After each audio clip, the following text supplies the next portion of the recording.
Hey guys, how's it going? Let's talk about Netflix's The Harder They Fall. The Harder They Fall is a 2021 film that has been on the streaming platform Netflix for about a month now, and I finally got a chance to watch it. Unusually, this is a review, a British fan's retrospective thoughts and opinions on this film. Normally, I wouldn't do a review, I'd more do a retrospective without any spoilers, etc. But this time, I feel like I need to actually speak about certain elements of this film. So, this is a review. And if you do not wish to hear any spoilers, then my advice would be to go and watch the actual film itself and then come back and listen to this review. I'm not going to give no in depth deep dive. I'm going to tell you the plot and I'm going to talk about what I think about this film. Now, before I get into anything about this film is clearly a Western film, but it's an all black African American main cast of characters, and they are not slaves, they are not anything like that. And as a person of color, you have to suspend your belief. I had to suspend my belief here because I know different from the way that these characters are portrayed. Now, I'm not saying there weren't any outlaw, African American outlaw characters from the Western times and from these times, but this was very hard to believe that they could just freely run areas of America. And they even take it as far, and I'll go into this later in the review, they even taken it as far as to have a all white area. And when I say all white area, I mean this was an all white area. But yeah, let's get into who is actually in this film. This film stars Idris Elba. He is the top cast in this film. There is also roles for Jonathan Majors, who has recently been in the Marvel Universe in the Loki series and is going to be in the Ant-Man and the Wasp film that is coming up in 2023. He is the main character in this film, although, like I said, Idris Elba is in this film. You have Zazie Beetz, Regina King, who you may know from films such as Friday, Delroy Lindo, Lakeith Stanfield, R.G. Seiler, Danielle Deadweiler, Edie Gathegi, and Dion Cole.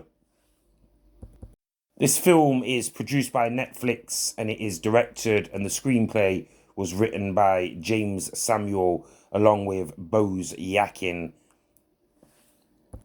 This film is labeled as a revisionist Western film. It's one of few Westerns whose principal cast members are all black. And although it's a fictional film, its characters are based on real cowboys, lawmen, and outlaws of the 19th century American West.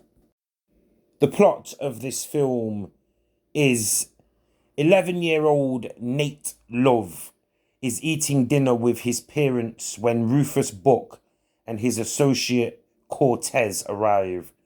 Buck guns down Nat's parents and then carves a cross into his forehead. 20 years later, Love finds and kills Cortez.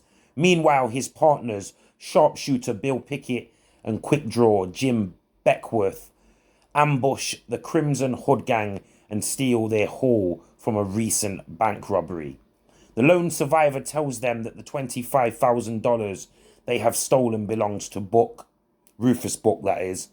Love travels to meet his former lover, Mary Fields, who runs a chain of saloons. Pickett brings the news of his heist to Love. Buck's gang, led by Trudy Smith and Cherokee Bill, forcefully free Buck from a train leaving from Yuma Territorial Prison. They reveal Buck has been pardoned and they have been paid to kill the corrupt US Army soldiers guarding the prison car. After slaughtering the soldiers, Buck and the gang arrive in their former stronghold of Redwood City, now run by Buck's associate sheriff, Wiley Esco. Learning that Esco has used his position to profit at the expense of the town, Buck brutally pistol whips him and orders him to leave town. Buck gathers the townspeople after killing a naysayer and demands they raise $15,000 to save Redwood, threatening to kill and burn the property of any who resist. U.S. Marshal Bass Reeves arrests Love after a standoff in a saloon. However, Reeves reveals to Love that Buck has been released and he offers him a chance for revenge. Love's gang, accompanied by Fields and her friend and enforcer Cuffy, arrive and insist on joining. They encounter Esco, who tells them that Buck has returned to Redwood.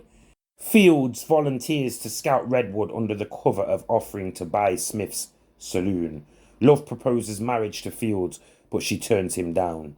When Fields arrives in Redwood, Smith takes her prisoner and beats her. Love's gang arrives, and Love joins Fields in captivity to save her life. Smith has Love beaten, and he in turn asks Buck to release Fields.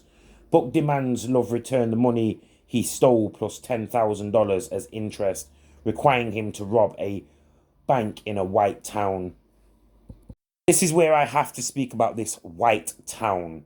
Not only were all the people in this town white, the town was painted white, which isn't actually something that you would be alarmed by, but the actual floor of the town was also white. This was like the weirdest thing that I have seen. It was basically a black man's vision of what an all white like territory is in the mind of a racist white man in the 1800s, 1800s, etc. It was quite ridiculous seeing this because it was over exaggerated. It was obvious that this town was full of white people. We didn't need the over exaggeration of the color of the town as well. It was ridiculous. Anyway, Love and Cuffy rob the bank without killing anyone and escape. However, the group recognizes that Buck is unlikely to release Fields willingly, so they devise a plan to rig a decoy wagon with dynamite. They enter Redwood and the decoy wagon is destroyed, killing some of Buck's gang. Love prepares to hand over the money, but Cherokee Bill prepares to shoot him in the back before Beckworth intervenes. Challenging to a quick draw showdown, Beckworth is shot and killed by Bill while counting down. A quite cowardly kill, by the way. Causing a gunfight to erupt. Love, Reeves, Pickett and Cuffy kill most of Buck's gang and the money is destroyed in another explosion. Esco infiltrates Buck's house but is killed by Buck while Pickett and Love are wounded. Fields is freed by Cuffy and pursues Smith, who she defeats in a hand-to-hand fight. Pickett is shot in the back by Bill, who is subsequently killed by Cuffy in a quick draw confrontation. Love finds Buck, who is unwilling to defend himself. Buck reveals that they are half-brothers and that their father was once an abusive outlaw who killed his first wife, Buck's mother, when she tried to protect her son. He further indicates that driving Love to outlawry was his true act of revenge against his father. Love reluctantly kills Buck and closes his eyes out of respect. Love and his companions bury Pickett and Beckworth alongside another grave marked Nat Love. Cuffy rejoins Reeves and Love, and Fields ride off as Smith looks on from a distance. And that is The Harder They Fall. A very, very watchable film. Like I said, there are issues with this film, guys. The all-black cast in a Western setting is something that you're going to have to suspend your disbelief or belief, etc. Definitely watchable, though.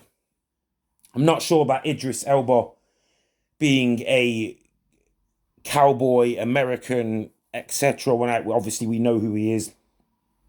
It'd be like me having to act and put on an American accent. It's just not great. Although there's a lot of the film that he doesn't really actually speak while he's in it. He speaks in certain things, but towards the end. The whole ending, speaking of that, where it turns out that they are brothers, etc., is a bit of a weird one. It would have been nice to have had a little bit more of a plot to see that actually, so that we maybe throughout the film knew this or knew there was a secret. But yeah, guys, I'm going to give this film an 8 out of 10. Definitely watchable. As I said, it's a glorification of anyone who was African American and maybe an outlaw. But yeah, we all know different. And if you can get aside from that, then you will enjoy watching this film. Please like, share, subscribe, and stay tuned for more.